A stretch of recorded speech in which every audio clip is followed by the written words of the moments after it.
Hello and welcome to For Pet's Sake, Feeding Them Well. I'm Lisa Faulkner, and in this series we're diving into the world of pet nutrition, exploring what we feed our pets, why it matters and how it impacts their health, happiness and overall well-being. Dr. Frankie Jackson-Spence is a medical doctor, clinical research fellow and devoted dog mum to Vizsla Ruby, who is here with us today and chomping on her lovely Bella+Duke treats there. She's just gorgeous. Frankie is already a proud Bella+Duke customer and has a real passion for feeding Ruby a wholesome raw diet.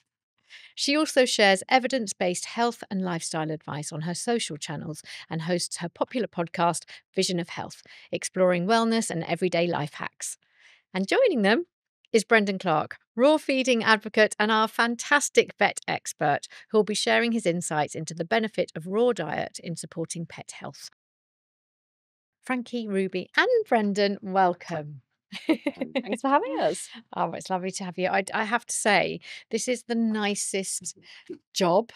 I don't even think it's a job because I sit here with pets, with dogs, and I've learned so much. And I love our furry friends who are really part of our family, aren't they? Life is better with a dog around. Yes, it really is. Have you always fed Ruby raw?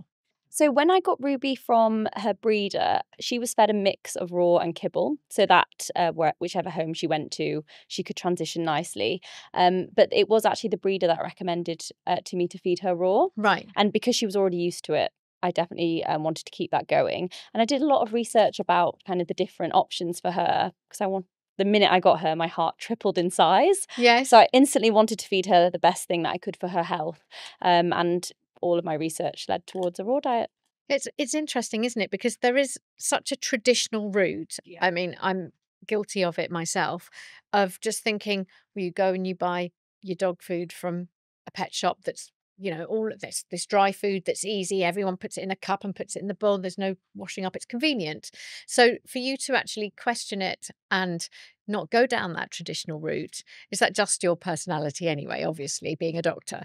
Well, I'm a doctor, but I do a lot of work on preventative things. So things we can do in our daily lives that improve our health today, but also improve our health in the future and lends to that kind of longevity picture. And I think we used to think that food was just about what we eat to give us energy and taste nice and keep us in shape.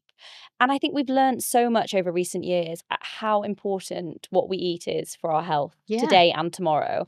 And I've, over the last few years, become really interested in that myself. And so I honestly love Ruby so much. Her health is just as important to me as my own. Why would I feed her something that I wouldn't eat myself? Yeah. That I know isn't going to support my long-term health. I wanted to feed her something that was going to help her thrive. Yeah, and it's very interesting when you start doing that research.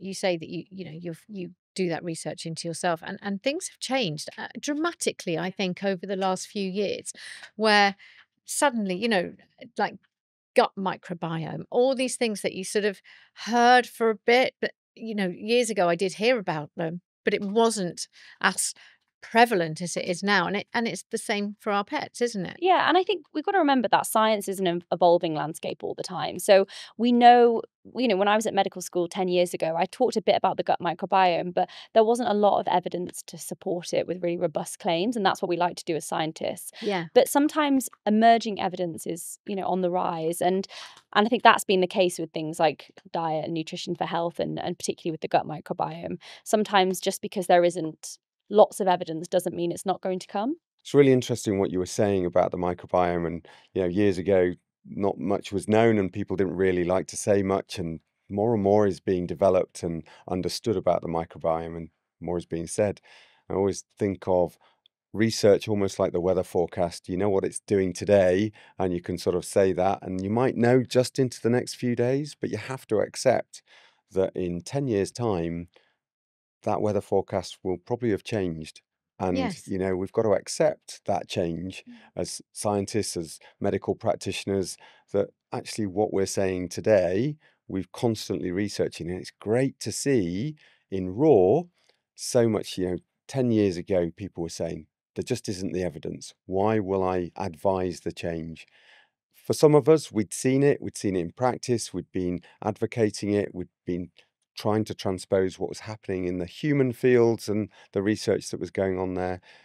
Today, it's great to see that there are multiple papers showing the evidence of comparing raw with ultra-processed and seeing benefits for our dogs and cats. And that's going to continue to change going forwards. And where is the evidence to say that, dry dog food has any benefit on dog's health? And this is a very good retort for many people. They say there isn't the evidence to say raw is better, but actually there is no evidence, zero evidence to say dry is better than fresh food. It's very interesting. I also, I've got two things. First was to say that, of course, we talk about research and we talk about what we find now and what we might find in 10 years, but actually what we're doing is looking back, because if we look at where we started with dogs, wolves, what they eat, how they eat, humans, how we ate, what we ate, the simple diet, the whole food diet, the raw diet for dogs, we're actually not reinventing a wheel in any way. We're just going back to basics. I did a video on that actually about how have we got to the point where when we eat whole foods, someone asks why we're dieting. Yes, We're not dieting, that is food. exactly We've that. just come to this convenience food that's the norm. And actually, when someone is healthy eating, they must be, what are you dieting for? Yeah. We're not that. You're just eating foods that you're supposed to eat. Yeah. Will And sustain health. That's the exactly. point. And what have you seen? What sort of changes that you've made to your diet, to your patient's diet? First, we'll go for the humans first. Yeah. What have you seen it make a big difference?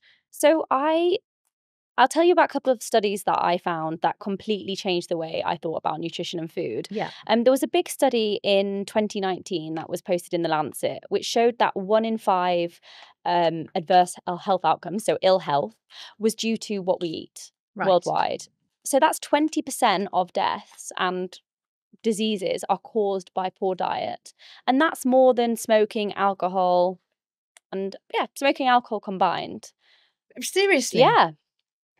What we eat is so important for our health outcomes. It's not just about our digestion or, how bloated we are or how we fit in our genes. It actually really implicates so many things, whether that's our immune system or our sleep, or our risk of cardiovascular disease, or even our risk of cancer.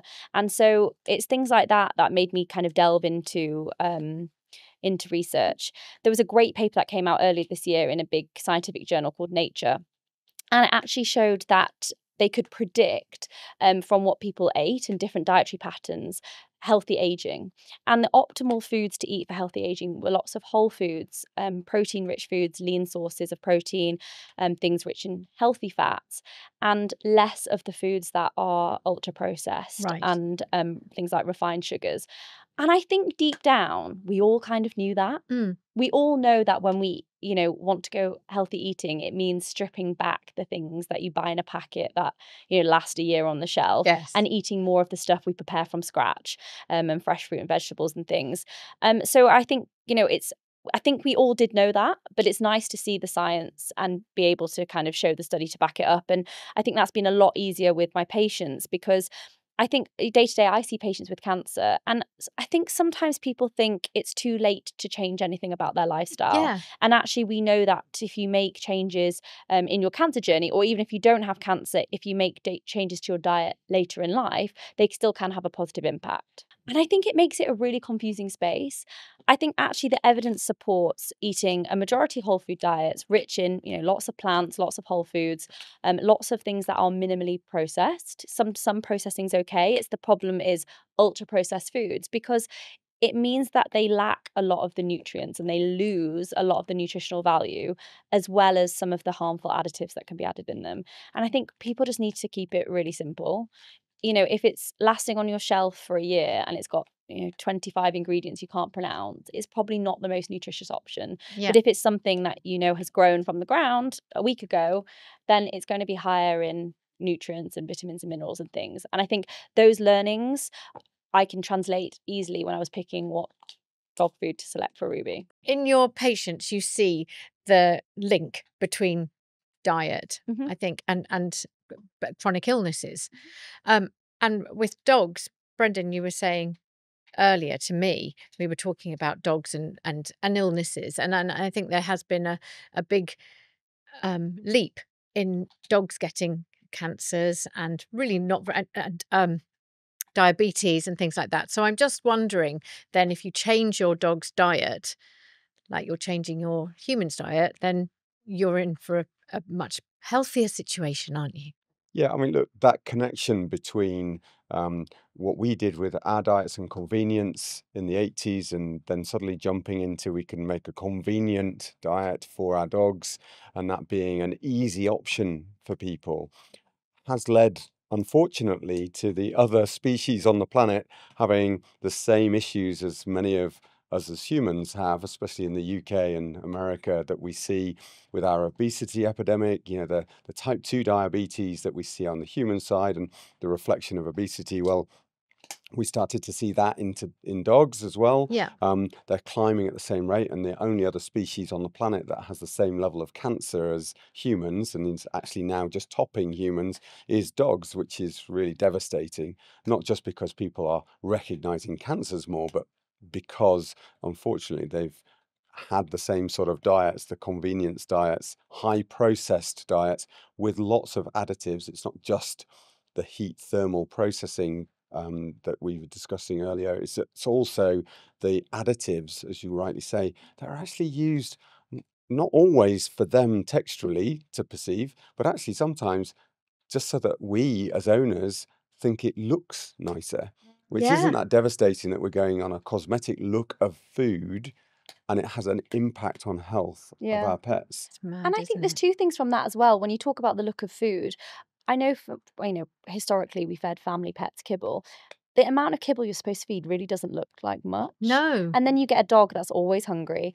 And it's very easy to overfeed, because how many people are meticulous with weighing the kibble out? You just give another cupful or something, and that can contribute to obesity as well. And you're right, just as with our kids, that peaks and troughs of hunger following giving them cereals, Yes. high carb diets will lead a dog initially that eat it, and then very quickly that would end up with a peak of something called insulin, which is the thing to try and help deal with all of the starches and sugars that are being released. And then all of a sudden that nosedives those sugars. So the part of the brain that's saying, oh, you're full because of the sugar rush, then suddenly goes, there's no sugar rush. I'm Yeah. in the opposite. So then what happens is the dog suddenly starts to become hungry again, Right. which is almost converse to what you want. Whereas the satiation, the feeling of fullness that you get when you feed proteins and fats actually is sustained. And that's what's, Right. more appropriate by a biologically appropriate diet, such as raw. And when you started feeding Ruby raw, were you reticent in any way about bacteria, or worried about the fact that you had to defrost the frozen food? I mean, this is all stuff, as for me, I was like, I'm always so worried about defrosting food for my daughter, even, when she was little, especially, I'd be like, is that defrosted? And then how do I cook it? And am I allowed to reheat it once? Obviously, with raw food, you're not reheating it anyway. But were you worried about any of those myths, I suppose? I definitely looked into, there's pros and cons of everything, and Yeah. I definitely looked through and thought about these things, because I think the biggest limiting thing for me is traveling. Yeah. So if you go away somewhere, then obviously it's frozen, and you want to keep it frozen. So if it's a long journey, the worry about that defrosting and how you're going to store it. But actually, I've had no problem. All the places I've stayed have always been really accommodating with popping them in the freezer for me or in the fridge.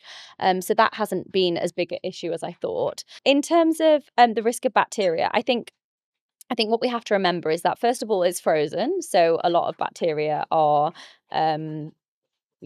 destroyed through that process. But also, it's not, me going out and finding an animal and feeding her that. It is going Yes. through a reputable company who have hygiene standards, and we have kitchen hygiene standards, and we follow the instructions of defrosting it and washing our hands and washing her bowl every day and things like that. So actually, I think I haven't had any problems, and No. all I can say is that Ruby has been very healthy. She's got great teeth. She's got a really shiny coat. Touch wood, I haven't had any problems with her health so far, and so I that hasn't been a problem. Absolutely. And what are the main things you've noticed, or things that people have said about Ruby Mm. that you saw from feeding raw? Well, I mean, people say Ruby's a calm dog that likes to sit still when we're recording podcasts. They lots of people compliment Ruby's coat. She's very shiny, and she looks healthy. She's got a lean amount of muscle, and you can really see that she's not. She eats quite a lot, and she's Yeah. not overweight. But I think for me, what I've noticed is she's just happy, and she's energetic, but it's represented by the fact that, touch wood, we haven't had any vet strips or anything. No, So it's amazing. And she's got great teeth as well. I yeah, always look, my dog's eight and a half, and her teeth are a little bit manky. And we call her it's really death breath. difficult. It's really difficult because that's another thing that I was interested in, is that our oral health is also linked to our wider health. Yes. And so focusing on good dental hygiene for dogs is also important. And I think when you're feeding things that have added sugars or added carbohydrates, it's a lot easier for plaque and things to build up in a dog's mouth Yeah. compared to raw food. So yeah, touch wood, she's only 1.5, so her teeth are probably good for that reason as well, but hopefully that'll continue. So I think when we talk about our own health, um, a lot of people say, yeah, but the cost of eating healthily, it rises. If you're eating organic or free range, you're spending a lot more money. And I agree. It's difficult. And with dog food, with the raw food, it is slightly more expensive. What are your thoughts on that? I think it's the same for humans. Not everyone has the means to spend a bit more on their food, and that's fine. And that's kind of a different conversation. And if to care for their dog is only being able to afford something less expensive, then you're doing your best, and that we can't Absolutely. criticize that.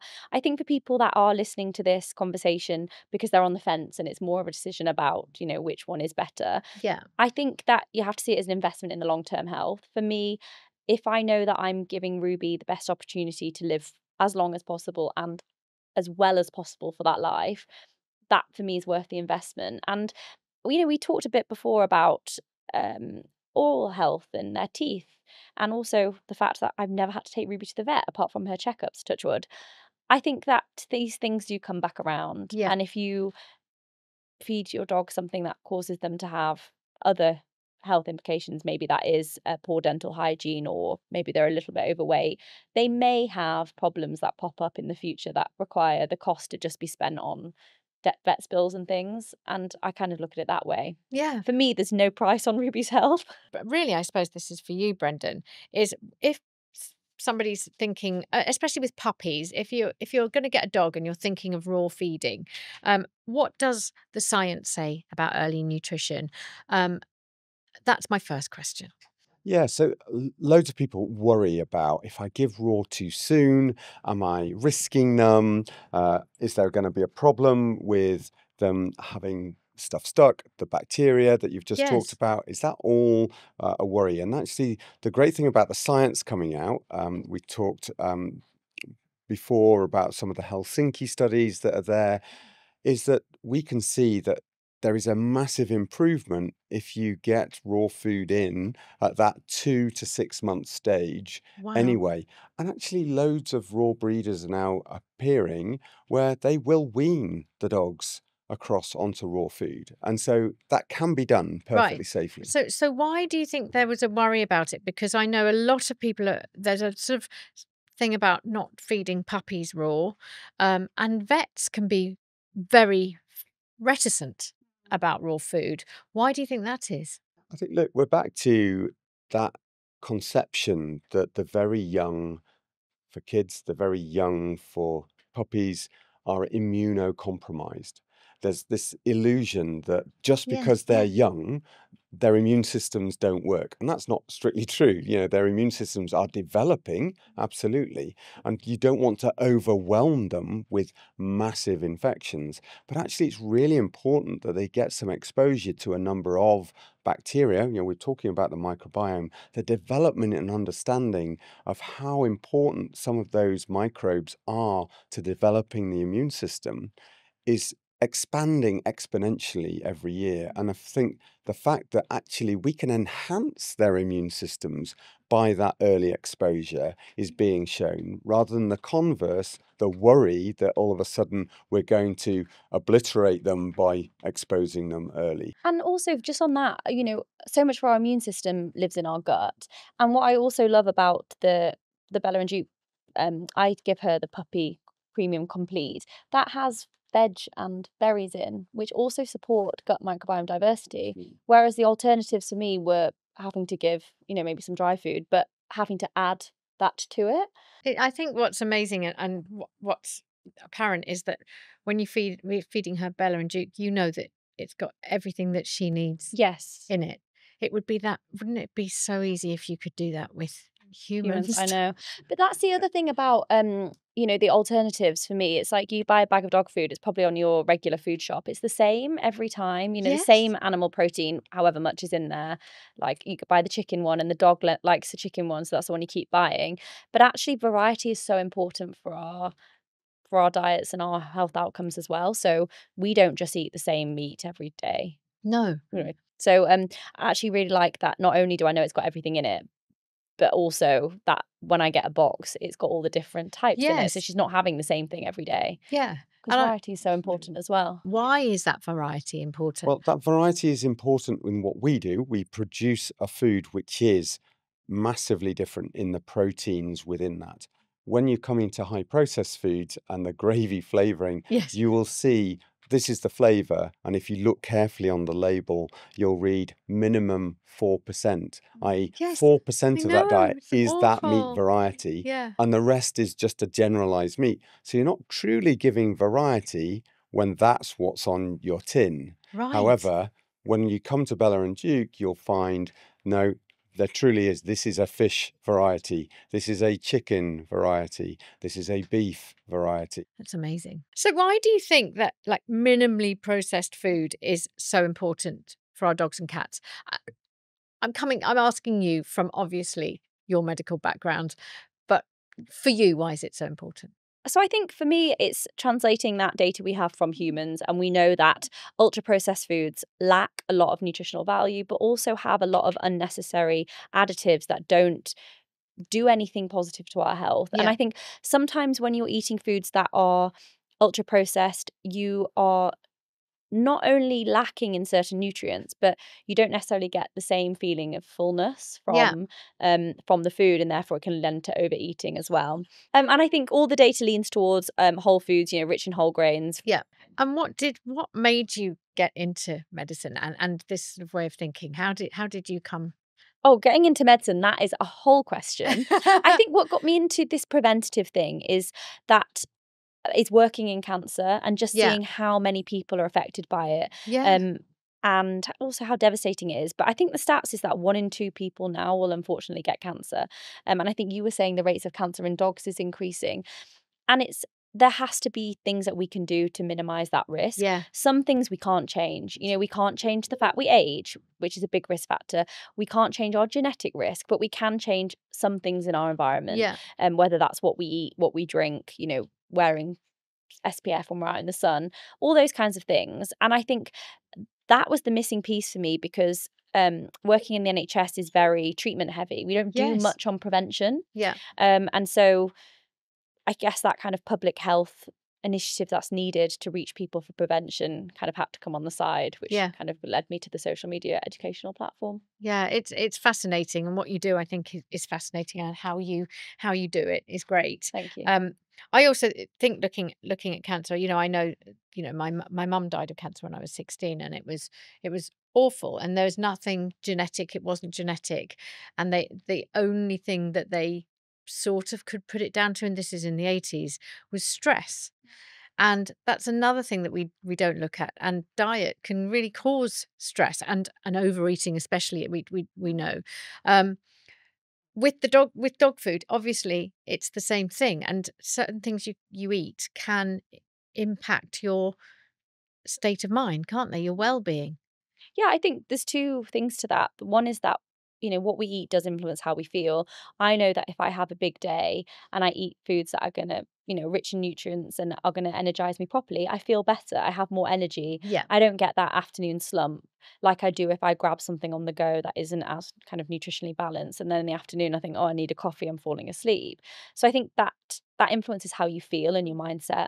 But also, I think when we talk about stress, stress isn't just the way that people talk about stress, something bad happens or I'm busy, I'm really stressed. Stress on your body can also be things like inflammation and Yes. eating things that we're not really supposed to eat, or not eating enough of the things we're supposed to eat, can all cause kind of inflammatory reactions in your body. And that for me comes from eating things that are lacking the nutrients we need and packed full of stuff we don't.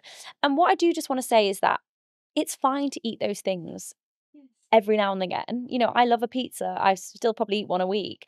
But the bulk of my diet is whole foods, things that I know where it's come from with not many added ingredients. And that's the thing, is we can advocate for ourselves and choose that. Whereas when it comes to dogs, they can't advocate for themselves. If you're feeding them the same meal every day, that's always the less nutritious option. Then what can they do about it?